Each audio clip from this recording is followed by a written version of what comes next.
Hello everyone, this is lecture 192.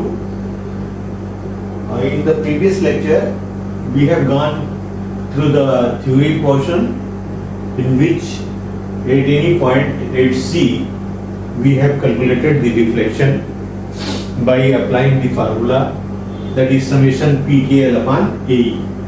That will give you the deflection. कहने का मतलब ये है कि अगर मुझे किसी पॉइंट पे डिफ्लेक्शन फाइंड आउट करना है तो जहां आपको फाइंड करना है वहां पर यूनिट लोड आपको लगा करके के फाइंड आउट करना है, और पहले जो लोड लगे हैं उनकी वजह से आप पी को फाइंड आउट करेंगे, के को फाइंड आउट करेंगे, उसके बाद समेशन पी के एल बाई ए फार्मूले के द्वारा उस पॉइंट पर डिफ्लेक्शन आप फाइंड आउट कर सकते हैं। इसमें आप वर्टिकल डिफ्लेक्शन भी फाइंड आउट कर सकते हैं और हॉरिजॉन्टल भी। अगर आप हॉरिजॉन्टल लगा देंगे तो हॉरिजॉन्टल डिफ्लेक्शन आ जाएगा, और यूनिट लोड अगर आप वर्टिकल लगाएंगे तो वर्टिकल डिफ्लेक्शन आ जाएगा। सो यहाँ पर इसका इंपॉर्टेंस है। सपोज करो एक हमने एग्जांपल लिया है जिसमें ए बी सी आपका एक ट्रस है, दिस इज फिक्स वाल, ये दोनों रॉड समझिए एक तरह की हैं, जिसका cross sectional area 2000 mm square ये AC का है और BC का 1600 mm स्क्वायर है और E का मान 200 किलोन्यूटन mm स्क्वायर है। इस तरह से हमारे प्रॉब्लम है। तो हम क्या करते हैं कि जॉइंट C पे जाएंगे और मेथड ऑफ जॉइंट के माध्यम से ये फोर्सेस को फाइंड आउट करने की कोशिश करेंगे। तो जैसे ये 3 मीटर है, 4 मीटर है तो 5 मीटर होगा, इसलिए साइन थीटा की जो वैल्यू होगी वो क्या होगी 3/5 और कॉस थीटा की 4/5 होगी।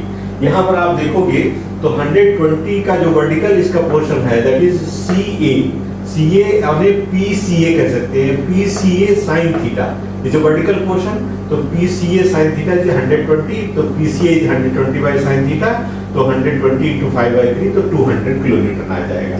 तो इसमें एक चीज है, आप अगर टेंशन को नेगेटिव लेंगे तो नेगेटिव ले सकते हैं, कंप्रेशन को पॉजिटिव ले, लेकिन हम टेंशन को पॉजिटिव ले रहे हैं, कंप्रेशन को नेगेटिव ले रहे हैं, इसलिए यहाँ पर हमने इसको 200 किलोन्यूटन को पॉजिटिव लिया है। Now you can find out this PCB। अब यहाँ पर इसका डायरेक्शन इस साइड है, टेंसाइल हो गया क्योंकि इसके अपोजिट में होगा, तो ये जो होगा ये कंप्रेसिव हो जाएगा।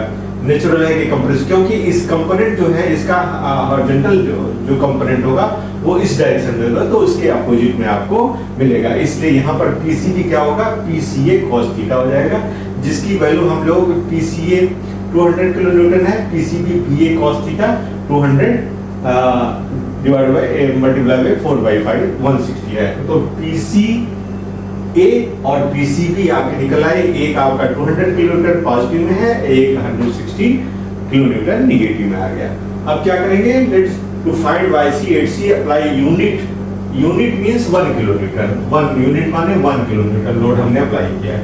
1 करेंगे तो आपको KCA यहाँ जाएगा, KCA sin theta is 1, KCA की वैल्यू 5/3 पॉजिटिव लिया है टेंसाइल को, और KCB इसी तरह से KCA cos थीटा जिसकी वैल्यू 4/3 माइनस में आ जाएगी।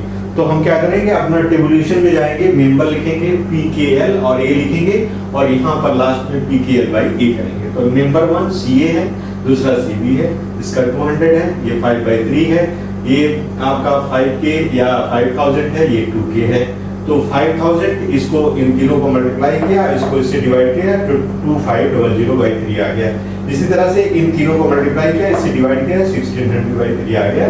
तो इसका टोटल हमने किया 41003 आ गया, डिवाइडेड बाय 3 आ गया। तो इसका मतलब YC क्या होगा, समेशन PKL अपॉन E, इसमें E और आ जाएगा, तो इसमें 41003 into E की वैल्यू 200 है, तो हमने 200 यहाँ रख दिया है, तो इससे जो वैल्यू निकल के आ गई है वो हमारी आ रही है कैलकुलेशन से 6.83। This is coming 6.83 mm। This is your deflection. So it's a very easy way to calculate the deflection at any point C where the load is applied, या any point you can calculate by putting 1 kilonewton unit load by applying and using this formula. So इस तरह से हम लोग इसको find out कर सकते हैं। तो और भी प्रॉब्लम्स होंगी उनके लिए हम भी डिस्कस करेंगे। तो thank you very much for attending class. Thank you.